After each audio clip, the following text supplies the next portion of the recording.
আমন্ত্রণ দুপুরে বাংলাদেশে। শুরুতে জানিয়ে দেব শিরোনামগুলো। এনআইডির সার্বিক কার্যক্রম নির্বাচন কমিশনের অধীনে রাখতে ইসি কর্মকর্তাদের মানববন্ধন। দাবি না মানলে মঙ্গলবার থেকে 4 ঘণ্টা কর্মবিরতি। ভোটার তালিকা রক্ষণাবেক্ষণ প্রস্তুত সবকিছু দায়িত্ব সেটারই অংশ হলো এনআইডি। এনআইডি ইলেকশন কমিশন অধীনে থাকবে। কমিশনের সাংবিধানিক ম্যান্ডেট ভোটার তালিকা প্রণয়ন এই সবগুলো করবার জন্য নির্বাচন কমিশন বিশ্বাস করে নির্বাচন কমিশনের অধীনে এনআইডি থাকবে। 2000 মানুষের ওয়েবসাইটটা ইউজ করে 2000 মানুষ যে কারো তথ্য চাইলেই সহজেই বের করতে পারবে। এটার জন্য সে কত টাকা করে নিচ্ছে? এই শুধু এই বায়োমেট্রিকের জন্য ও 131 টাকা আমাদের কাছ থেকে নিচ্ছে। নাগরিকের স্পর্শকাতর তথ্য দেদারসে বেচাকেনা। 131 টাকায় মিলছে এনআইডি, বায়োমেট্রিক সহ কল লিস্ট। নিরাপদ নয় রাষ্ট্রের গুরুত্বপূর্ণ ব্যক্তিদের তথ্য। পিলখানা হত্যার ঘটনায় 239 বিডিআর সদস্যের জামিন শুনানি শেষ। আদেশ পরে দিবেন আদালত। বিস্ফোরক মামলায় 286 জনের সাক্ষ্য গ্রহণ সম্পন্ন। 3 দিনের সফরে বিকেলে ঢাকা আসছেন জাতিসংঘ মহাসচিব। প্রধান উপদেষ্টার সঙ্গে যাবেন রোহিঙ্গা ক্যাম্পে। 1 লাখ উদ্বাস্তুর সাথে করবেন ইফতার। এবার ঈদে নতুন নোট বিনিময় করবে না বাংলাদেশ ব্যাংক। মানা করা হয়েছে বাণিজ্যিক ব্যাংকগুলোকেও। জুলাই বিপ্লবের চেতনা ধারণ করে দ্রুতই ছাড়া হবে নতুন নোট। বাংলাদেশ ব্যাংক সিদ্ধান্ত নিয়েছে স্পেসিফিক দিবসকে টার্গেট করে আর নতুন নোট ছাড়া হবে না। সন্ত্রাসীদের বিরুদ্ধে জিরো টলারেন্স নীতির ঘোষণা দিল পাকিস্তান। 48 ঘণ্টার জিম্মি দশা থেকে মুক্তির পর যাত্রীদের বর্ণনায় প্রকাশ পাচ্ছে ভয়াবহতা।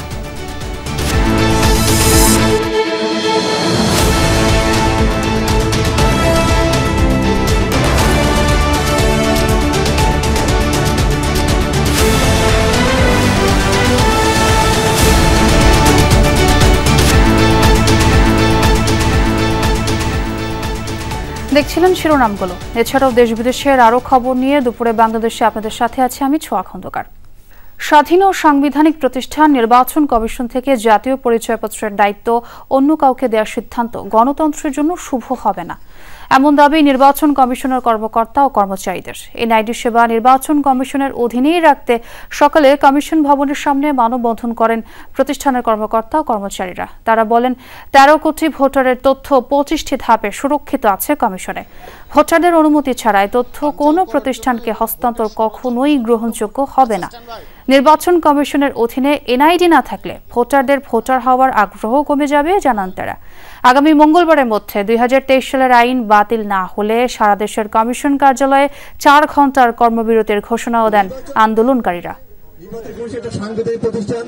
ভোটার তালিকা রক্ষণাবেক্ষণ প্রস্তুত সবকিছু দায়িত্ব সেটারই অংশ হলো এনআইডি। এনআইডি ইলেকশন কমিশন অধীনে থাকবে। সুষ্ঠু ভোট ব্যবস্থাপনা এবং কমিশনের সাংবিধানিক ম্যান্ডেট ভোটার তালিকা প্রণয়ন এই সবগুলো করবার জন্য নির্বাচন কমিশন বিশ্বাস করে নির্বাচন কমিশনের অধীনে এনআইডি থাকবে। নাগরিক হিসেবে আপনার ব্যক্তিগত তথ্য কতটা নিরাপদ? সরকারের কাছে থাকা আপনার তথ্য যে যার তার কাছে চলে যায়নি এরই বা কি নিশ্চয়তা? সরকারের গুরুত্বপূর্ণ দায়িত্বে থাকাদের তথ্য কি নিরাপদ? আখলাকুস সাফার রিপোর্টে দেখুন এসবের উত্তর মেলে কিনা। বের করতে পারি, ওনার কল লিস্টটা বের করতে পারি, কার সাথে কথা বলছে এসএমএস লিস্টটা বের করতে পারবো, ওনার ফোনের আইএমই ডাটা বের করতে পারবো, ওনার এই এনআইডি দিয়ে কতগুলো নাম্বার তোলা আছে এটা আমরা বের করতে পারবো। এটা কি যে কোনো ব্যক্তির? হ্যাঁ, যে কোনো ব্যক্তির। নাগরিকের এমন স্পর্শকাতর তথ্যের এক্সেস কি যার তার কাছে থাকতে পারে? যদি নাই হয় তাহলে সামাজিক মাধ্যমে এসব বিজ্ঞাপনের কি মানে? বিষয়টা বুঝতে আমরা যোগাযোগ করি বিজ্ঞাপনদাতাদের সঙ্গে। কোনো প্রতিষ্ঠান বা দোকান নয়, তারা কিন্তু কাজ করেন শুধু অনলাইনে। ফোন নম্বর দিয়ে এনআইডি তথ্য, sign copy, server copy, biometric তথ্য, জন্ম নিবন্ধন, আয়কর রিটার্ন, কল লিস্ট সব বিক্রি করছে তারা। এমনকি মোবাইলে আর্থিক লেনদেনের অত্যন্ত গোপনীয় ওটিপিও বাইপাস করে তারা। আমরা যে সময় অ্যাকাউন্ট করছি আমরা হলো 657 জন, এর অনেক বেশি আছে ওর কাছে ইউজার। মানে ধরা যায় 2000 ইউজার আছে ওর কাছে। মানে 2000 মানুষ ওর ওয়েবসাইটটা ইউজ করে 2000 মানুষ যে কারো তথ্য চাইলেই সহজেই বের করতে পারবে। এটার জন্য সে কত টাকা করে নিচ্ছে? এই শুধু এই বায়োমেট্রিকের জন্য ও 131 টাকা আমাদের কাছ থেকে নিচ্ছে। রাষ্ট্রের গুরুত্বপূর্ণ ব্যক্তিদের তথ্য কি এভাবে পাওয়া সম্ভব? জবাব এলো হ্যাঁ। স্বরাষ্ট্র উপদেষ্টা অবসরপ্রাপ্ত লেফটেন্যান্ট জেনারেল জাহাঙ্গীর আলম চৌধুরীর তথ্যও কি নেওয়া সম্ভব? স্বরাষ্ট্র উপদেষ্টাটাও করা যাবে? স্বরাষ্ট্র উপদেষ্টাটাও করা যাবে, প্রধান উপদেষ্টাটাও চাইলেও করতে পারবো। আচ্ছা, আমরা স্বরাষ্ট্র উপদেষ্টাটা করি তো। বিকাশে দেয়া হলো 131 টাকা। 5 মিনিট পর নাগরিকের তথ্য তো সিকিউর নয়, বরং স্বরাষ্ট্র উপদেষ্টার তথ্য সিকিউর নয় যা দেখা যাচ্ছে। এনআইডি নাম্বার আছে, নাম আছে, জন্ম তারিখ আছে, পিতামাতার নাম, স্ত্রীর নাম, জন্মস্থান, তার বর্তমান ঠিকানা, স্ত্রী ঠিকানা, মানে একটা জাতীয় পরিচয়পত্রের কার্ডে যা থাকে সবকিছু আছে।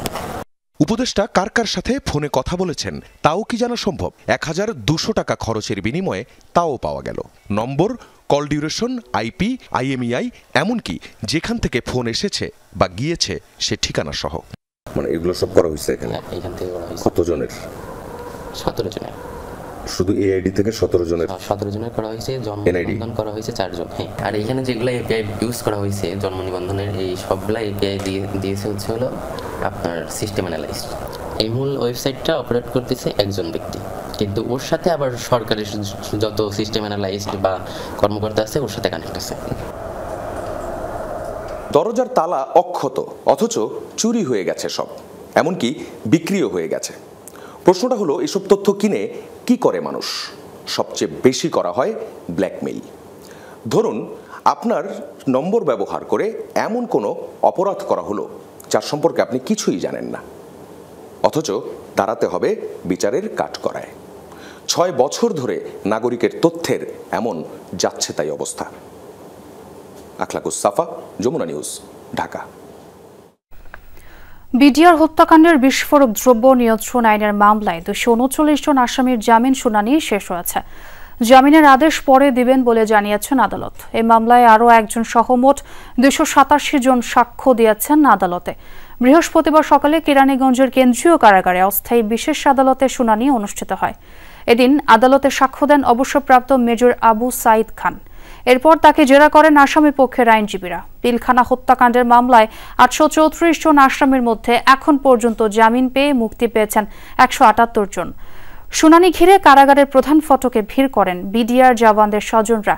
এ সময় কারাগারে থাকা জওয়ানদের জামিনের দাবিতে মানববন্ধন করেন তারা। এদিকে জামিন শুনানি বিলম্বিত হওয়ার জন্য পরস্পরকে দায়ী করেন রাষ্ট্র ও আসামি পক্ষের আইনজীবীরা।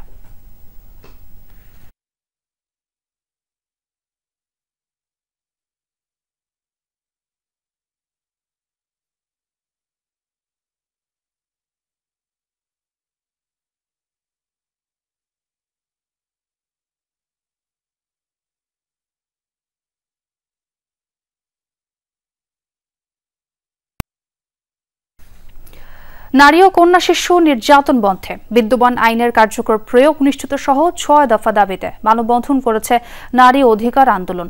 সকালে জাতীয় প্রেস ক্লাবের সামনে হয় এ মানববন্ধন। দোষী ব্যক্তিদের দ্রুত বিচারের আওতায় আনা এবং দৃষ্টান্তমূলক শাস্তির দাবি তোলেন তারা। তাছাড়া বিশেষ ট্রাইব্যুনালের মাধ্যমে এবং শরিয়া আইনের ভিত্তিতে বিচার কার্য পরিচালনার দাবিও ওঠে।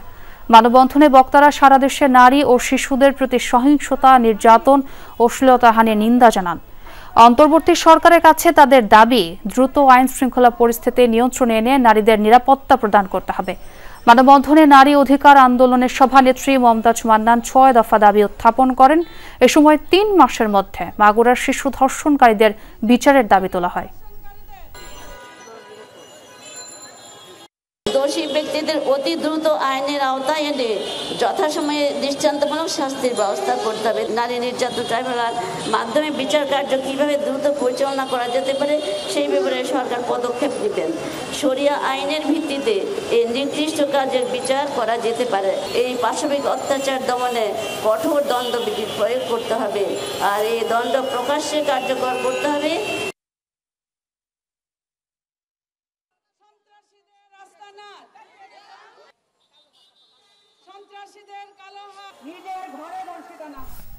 এনআইডির সেবা নির্বাচন কমিশনের অধীনে রাখার বিষয়ে কথা বলছেন সিনিয়র সচিব আক্তার আহমেদ।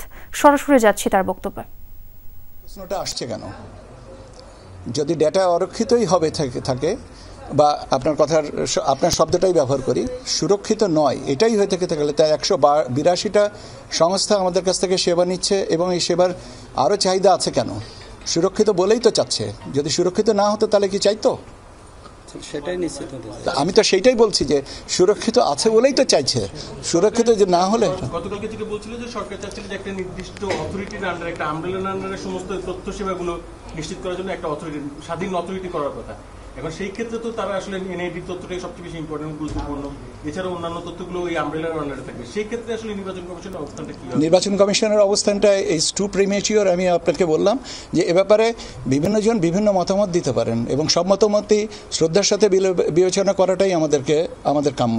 এখন কোনো মতামতকে অগ্রিম মতামত হিসেবে আলোচনায় এনে অনাকাঙ্ক্ষিত তথ্য দেওয়া বা অনাকাঙ্ক্ষিত একটা কথা বলা আমার মনে হয় যে আমার সীমাবদ্ধতায় আছে, এবং আমি ওটা ব্যক্তিগতভাবে ওটাকে খুব একটা পছন্দ করি না। প্রধান, আজকে একটা গুরুত্বপূর্ণ কর্মসূচি পালন হয়েছে, আপনাদের অ্যাসোসিয়েশনের কর্মকর্তারা পালন করেছেন এই স্ট্যান্ড ফর এনআইডির ব্যাপারে।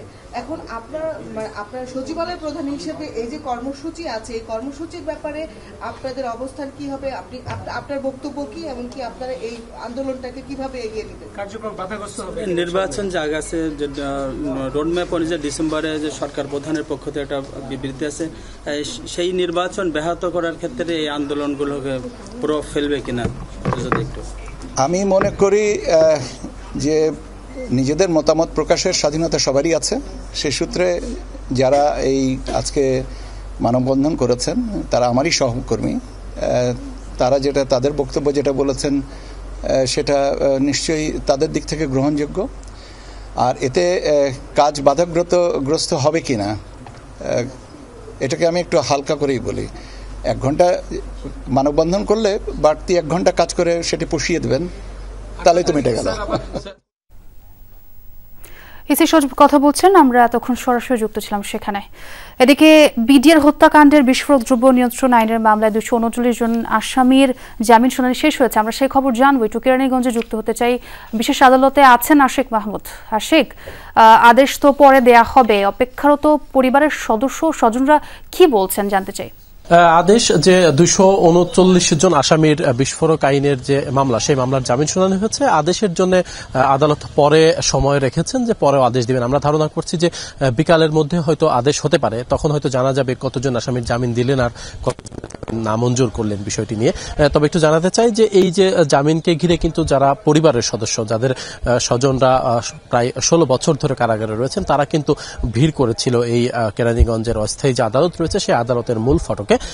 সেখানে তারা অবস্থান নিয়েছিল, তারা মানববন্ধন করেছে এবং তারা বলছেন যে যেহেতু এই আসামিরা হত্যা মামলায় খালাসপ্রাপ্ত হয়েছে, স্বাভাবিকভাবেই তারা বিস্ফোরক মামলায়ও খালাসপ্রাপ্ত হবেন। তাদেরকে এত বছর ধরে আদালতে আটকে রাখার কোনো যৌক্তিকতা নেই এবং এই গ্রাউন্ডেই কিন্তু যারা আইনজীবী, অর্থাৎ আসামি পক্ষের আইনজীবীরা আদালতে এই গ্রাউন্ডেই শুনানি করছেন এবং দীর্ঘ শুনানি শেষে আদালতে একজন সাক্ষ্য গ্রহণ হয়েছে এবং জামিনের পক্ষে আইনজীবীরা শুনানি করেছেন, রাষ্ট্রপক্ষ শুনানি করেছেন এবং এই বিষয়টি নিয়ে কিন্তু বেশ দীর্ঘদিন ধরেই নানান আলোচনা সমালোচনা চলছে। তো ধারণা করছি আমরা হয়তো বিকালের মধ্যেই এই একটি আদেশ হবে যে কতজনের জামিন হলো, এবং স্বজনরা কিন্তু এই জামিনের আদেশ শোনার অপেক্ষা করছেন এবং সবাই কিন্তু আদালতের বাইরে ভিড় করছেন এবং তারা কিন্তু মানববন্ধনও করেছেন। মানববন্ধন করে এই আসামিরা তাদের জামিনের জন্য আবেদন জানিয়েছেন। ধন্যবাদ আশিক। আজ 3 দিনের সফরে বাংলাদেশে আসছেন জাতিসংঘ মহাসচিব অ্যান্তোনিও গুতেরেস। প্রধান উপদেষ্টার সাথে বৈঠক ছাড়াও তার সাথে কক্সবাজারের রোহিঙ্গা ক্যাম্পে যাবেন তিনি। বিকেল 5টায় গুতেরেসের ঢাকায় পৌঁছানোর কথা। সফরে তার কর্মসূচিগুলো হবে মূলত শুক্র ও শনিবার। শুক্রবার প্রধান উপদেষ্টা ডক্টর মোহাম্মদ ইউনুস ও পররাষ্ট্র উপদেষ্টা মোহাম্মদ তৌহিদ হোসেনের সঙ্গে সাক্ষাৎ করে রোহিঙ্গা ক্যাম্প পরিদর্শনে যাবেন গুতেরেস। যোগ দেবেন 1 লাখ রোহিঙ্গার গণ ইফতারে। শনিবার সকালে জাতিসংঘের ঢাকা কার্যালয় পরিদর্শন করবেন। তারপর দুপুরে জাতীয় ঐক্যমত্য কমিশন এবং সুশীল সমাজের সঙ্গে বৈঠক করবেন জাতিসংঘ মহাসচিব। গুতেরেসের সম্মানে শনিবার ইফতার ও নৈশ ভোজের আয়োজন করছেন প্রধান উপদেষ্টা। সফর নিয়ে 14 মার্চ জাতিসংঘ মহাসচিব একটি প্রেস ব্রিফিং করতে পারেন। 16 মার্চ ঢাকা ছাড়বেন তিনি। সচিবালয়ে প্রধান উপদেষ্টার সরকারি বাসভবন, যমুনা ও পার্শ্ববর্তী এলাকায় সভা সমাবেশ, গণজমায়েত, মিছিল ও শোভাযাত্রা নিষিদ্ধ করেছে ঢাকা মেট্রোপলিটন পুলিশ। সকালে ডিএমপি কমিশনার শেখ মোহাম্মদ সাজ্জাদ আলী স্বাক্ষরিত সংবাদ বিজ্ঞপ্তিতে এ তথ্য জানানো হয়। বিজ্ঞপ্তিতে বলা হয়, জনশৃঙ্খলা রক্ষার স্বার্থে ঢাকা মেট্রোপলিটন পুলিশ অর্ডিন্যান্সের 29 ধারা অনুযায়ী পরবর্তী নির্দেশ না দেওয়া পর্যন্ত সচিবালয় এবং প্রধান উপদেষ্টা সরকারি বাসভবন যমুনা ও পার্শ্ববর্তী এলাকায় যে কোনো প্রকার সভা সমাবেশ, গণজমায়েত, মিছিল ও শোভাযাত্রা করা যাবে না। বিজ্ঞপ্তিতে যমুনার পার্শ্ববর্তী এলাকা হিসেবে হোটেল ইন্টারকন্টিনেন্টাল মোড়, শাহবাগ মোড়, কাকরাইল মোড়, মিন্টু রোডের কথা উল্লেখ রয়েছে। জামাতে ইসলামী বাংলাদেশের আমির ডাক্তার শফিকুর রহমানের সাথে সৌজন্য সাক্ষাৎ করেছেন রাশিয়ার রাষ্ট্রদূত আলেকজান্ডার জে খোজেন। সকালে মগবাজারে জামাতের কেন্দ্রীয় কার্যালয়ে সৌজন্য সাক্ষাৎ করতে যান রাশিয়ার রাষ্ট্রদূত। এ সময় তাদের মধ্যে দ্বিপাক্ষিক নানা বিষয়ে আলোচনা হয়। পরে এক ব্রিফিংয়ে জামাতের নায়েবে আমির ডাক্তার আব্দুল্লাহ মোহাম্মদ তাহের জানান, জামাতে ইসলামী আগামী দিনে কেমন বাংলাদেশ দেখতে চায় সে বিষয়ে অবহিত করা হয়েছে রাশিয়ার রাষ্ট্রদূতকে। 1971 সালে মুক্তিযুদ্ধে সহায়তার জন্য রাশিয়াকে ধন্যবাদ জানানো হয়েছে। এছাড়াও বাংলাদেশে বিনিয়োগ করতে রাশিয়া আগ্রহী বলে জানান তিনি। নির্বাচনের সময় নিয়েও কথা হয়েছে তাদের। বাংলাদেশের বর্তমান অনগোয়িং পরিস্থিতি, রাশিয়া বাংলাদেশ রিলেশনশিপ এবং ইনভেস্টমেন্ট, আগামী দিনে জামাত ইসলামী কী ধরনের বাংলাদেশ দেখতে চায় এবং আমাদের আন্তর্জাতিক যে সম্পর্ক ইত্যাদি বিষয়ে বিস্তারিত আলোচনা হয়েছে। সরকারি প্রাথমিক বিদ্যালয়ের 30,000 প্রধান শিক্ষক দ্বিতীয় শ্রেণীর গেজেটেড কর্মকর্তার মর্যাদা পাবেন। একই সাথে 10ম গ্রেডে হবে এই শিক্ষকদের বেতন। আজ এর রায় দিলেন আপিল বিভাগ। সকালে বিচারপতি মোহাম্মদ আশফাকুল ইসলামের নেতৃত্বাধীন আপিল বিভাগ এ আদেশ দেন। আদালতে শিক্ষকদের পক্ষে শুনানি করেন জ্যেষ্ঠ আইনজীবী ব্যারিস্টার সালাউদ্দিন দোলন। বলেন, 2014 সালের 9 মার্চ প্রধানমন্ত্রী শেখ হাসিনা প্রাথমিক বিদ্যালয়ের প্রধান শিক্ষকের পদটি দ্বিতীয় শ্রেণীতে উন্নীত করেন। একই দিন প্রাথমিক ও গণশিক্ষা মন্ত্রণালয় প্রজ্ঞাপন জারি করে। তখন কৌশলে প্রধান শিক্ষকদের বেতন স্কেল, প্রবেশ পদে প্রশিক্ষণপ্রাপ্তদের 11তম গ্রেড ও প্রশিক্ষণবিহীনদের 12তম গ্রেড নির্ধারণ করে মন্ত্রণালয়। 2019 সালের 25 ফেব্রুয়ারি সরকারি প্রাথমিক বিদ্যালয়ের প্রধান শিক্ষকদের বেতন স্কেল 10ম গ্রেড করা সহ গেজেটেড পদমর্যাদা 2014 সাল থেকে কার্যকরের নির্দেশ দেন হাইকোর্ট। স্বাস্থ্য ক্যাডারে আবেদনের বয়সসীমা 32 থেকে বাড়িয়ে 34 করার প্রস্তাব করেছে স্বাস্থ্য মন্ত্রণালয়। এ তথ্য জানিয়েছেন প্রধান উপদেষ্টার স্বাস্থ্য বিষয়ক বিশেষ সহকারী অধ্যাপক সাইদুর রহমান। দুপুরে সচিবালয়ে এক ব্রিফিংয়ে তিনি বলেন, ইন্টার্নশিপ সহ এমবিবিএস কোর্স 6 বছরের, সে বিবেচনায় 34 বছর করার প্রস্তাব করা হয়েছে। জানান, সংকট থাকায় জরুরি ভিত্তিতে বিশেষ বিসিএস এর মাধ্যমে 2000 চিকিৎসক নিয়োগ দেওয়া হবে। এছাড়া বঞ্চিত চিকিৎসকদের জন্য 7000 সুপারনিউমারি পদ সৃষ্টি করা হয়েছে।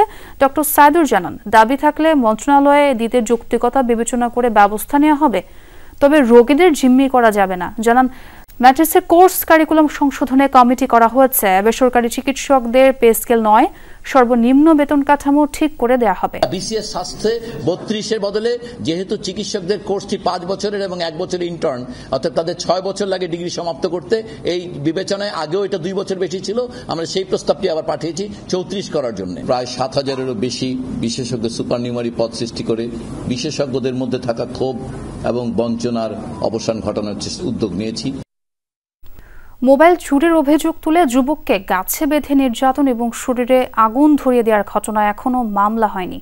ভুক্তভোগীর পরিবার এবং এলাকাবাসী বলছে, পরিকল্পিতভাবে নির্যাতন চালানো হয়েছে ওই যুবকের ওপর। এদিকে দগ্ধ জাহেদকে পর্যবেক্ষণে রেখেছে চিকিৎসকরা।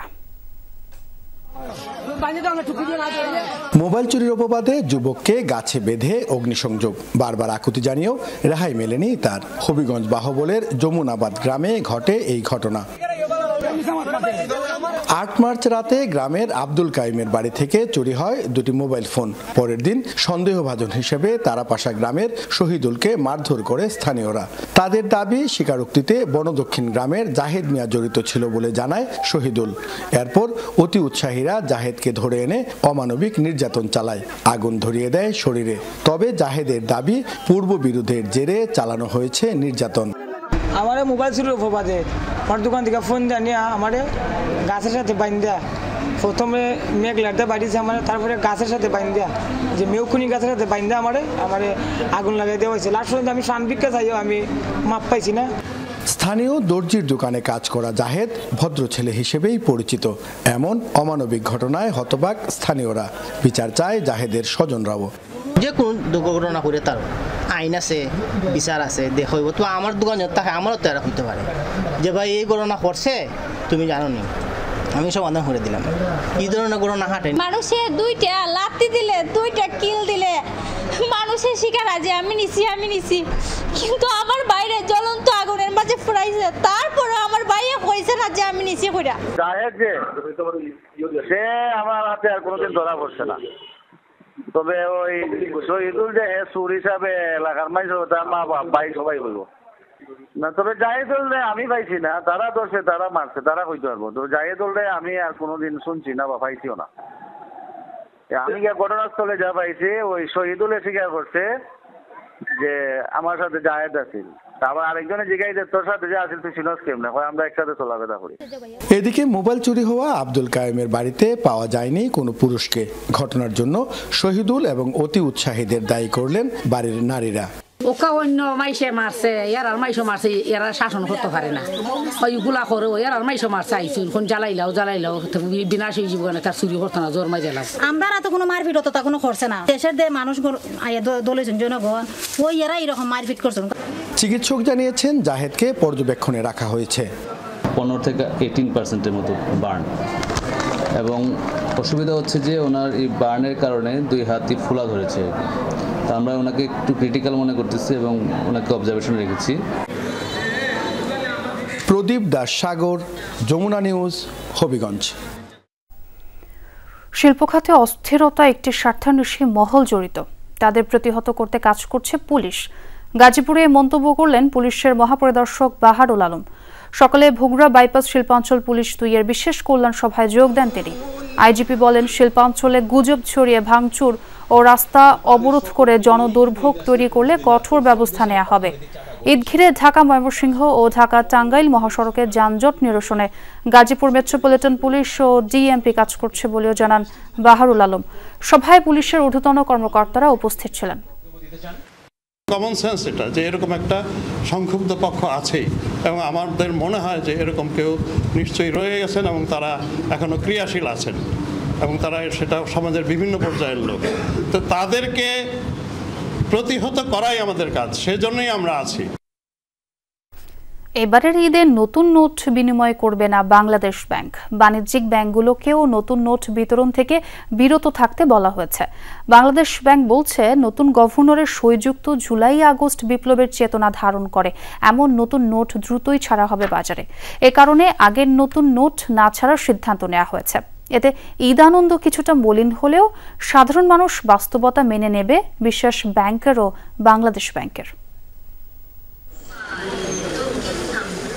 ঈদ সালামিতে নতুন নোটের বিকল্প নেই। এটি শিশু থেকে বৃদ্ধ সবার ঈদ আনন্দ বাড়িয়ে দেয় কয়েক গুণ। বিষয়টি মাথায় রেখে এবারও ঈদে নতুন নোট বিতরণের সিদ্ধান্ত নিয়েছিল বাংলাদেশ ব্যাংক, কিন্তু সেগুলোতে ফ্যাসিবাদীর নিদর্শন রয়েছে এমন অভিযোগ ওঠার পর পিছু হটে বাংলাদেশ ব্যাংক। বিষয়টি নিয়ে মিশ্র প্রতিক্রিয়া আছে জনগণের মাঝে। নতুন টাকা দিলে তো বাচ্চারা ঈদের সময় একটু খুশি হয়, বেজায় খুশি, কিন্তু টাকাটা যখন পাবে না তখন তারা কিছুটা তো মনক্ষুণ্ণ হবে, এটা তো স্বাভাবিক। প্রত্যেক পরিবারে যে গার্জেন থাকে তাদের বাচ্চাদেরকে নতুন টাকা দিয়ে খুশি করে, এই খুশি থেকে তারা কিছুটা মলিন হবে। 100 টাকাকে 10 টাকা করে অনেকগুলো টাকা নিয়ে যায়, ছোট ছোট বাচ্চাদেরকে দিই, ওরা অনেক আনন্দ পায়। ওই জিনিসটা হয়তো মিস করবো আর কি।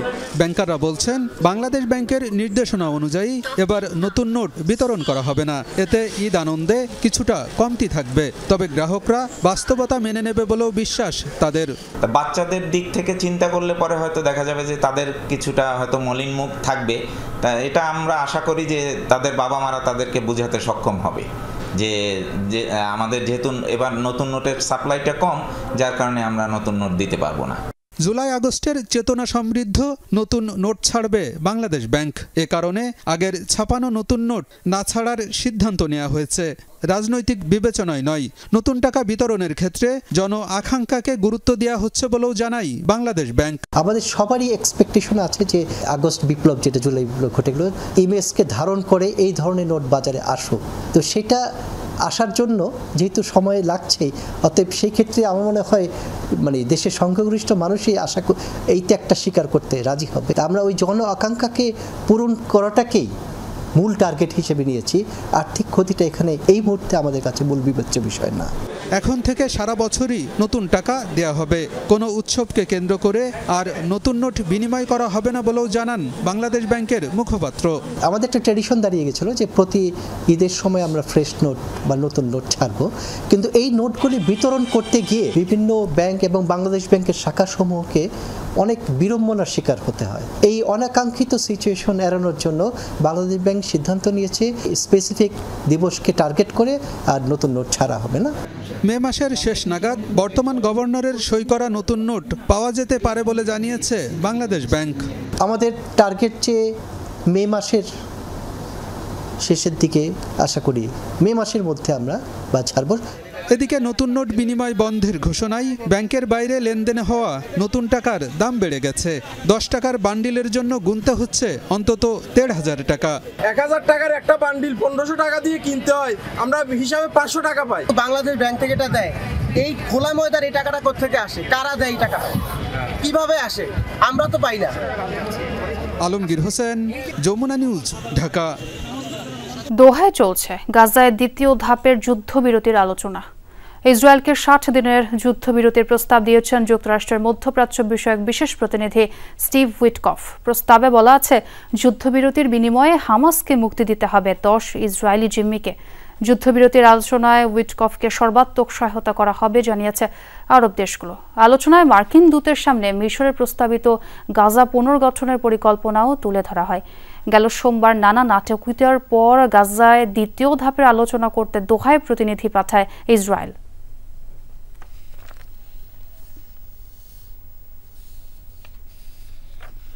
তবে কি গাজা থেকে ফিলিস্তিনিদের অন্যত্র সরানোর পরিকল্পনা থেকে সরে আসছেন মার্কিন প্রেসিডেন্ট ডোনাল্ড ট্রাম্প?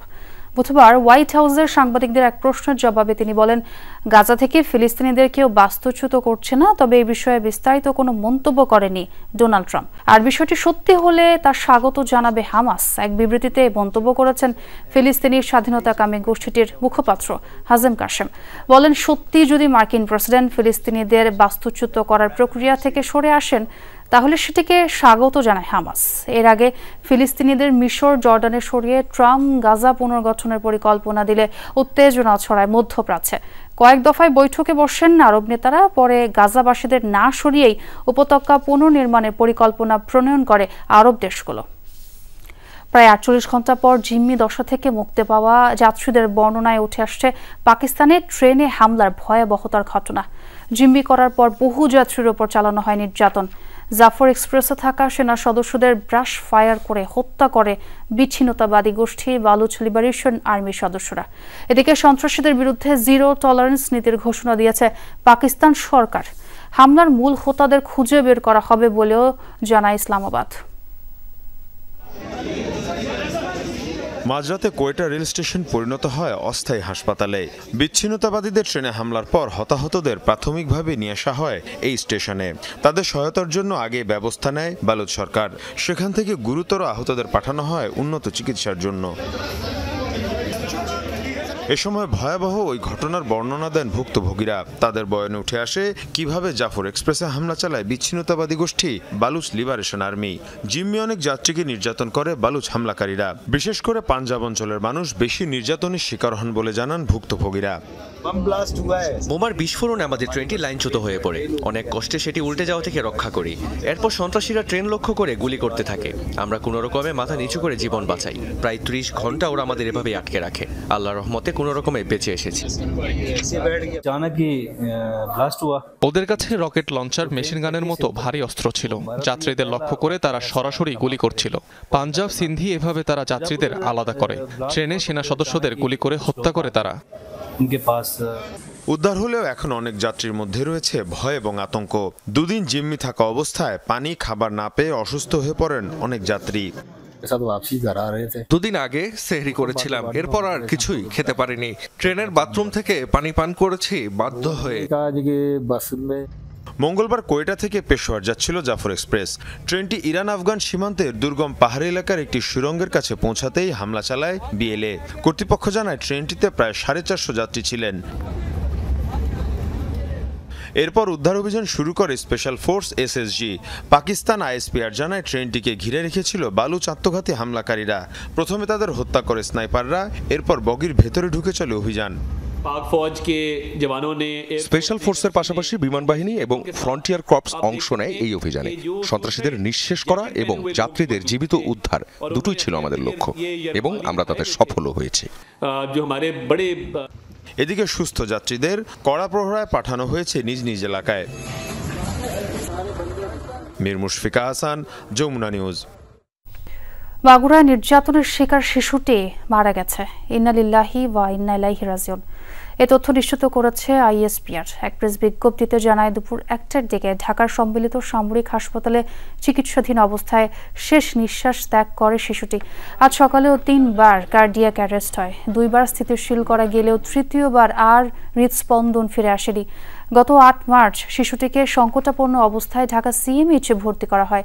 এর আগে মার্চের 1 তারিখ বোনের বাড়িতে বেড়াতে যাওয়া 8 বছরের শিশুটিকে ধর্ষণের অভিযোগে মামলা করেন তার মা। এই মামলায় শিশুটির ভগ্নিপতি, বোনের শ্বশুর, শাশুড়ি ও ভাসুরকে গ্রেফতারের পর রিমান্ডে নেওয়া হয়েছে। বাংলাদেশ সেনাবাহিনী শিশুটির বিদেহী আত্মার মাগফিরাত কামনার পাশাপাশি শোক সন্তপ্ত পরিবারের প্রতি গভীর সমবেদনা জানিয়েছে।